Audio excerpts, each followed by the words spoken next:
Watu hapa niko na Mama Karo, nimwambia tuko Makongeni, tutakuwa live TikTok on Monday. Mama Karo anataka kutueleza difference ya hii mahindi yetu na mahindi yenye yako nayo, na mahindi yenye yana recommend inafaa ipandwe for green maize. Asante. Kenya nataka kusema ni kwamba hii mahindi unaona nimeshika hapa. Hii inaitwa 2G. Ambaye ukienda kwa mfuko wake umeandikwa Pioneer.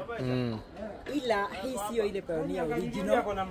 Kuna Pioneer original inakuaga 3253, ambaye hiyo ndio inakuaga Pioneer mzuri na Pioneer original ile ya soko. Hata mimi mwenyewe nikikuja nayo soko ninaringa, kwa sababu inakuaga inajuza yenyewe, ni kubwa na ni nono zaidi ya hizi unaona nimeshika hapa.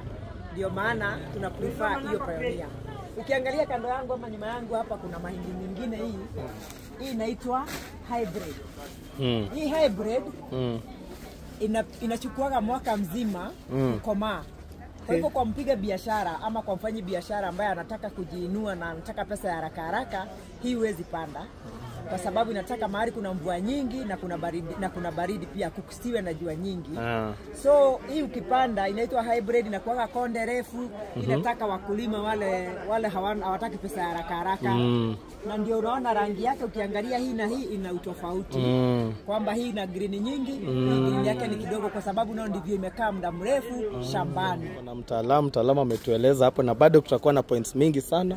Tutakuwa live pale TikTok on Monday pamoja na Mampia atakuwa live. Ndaweka account yake hapo, anaitwa Mary Gatumo, atakuwa na mimi.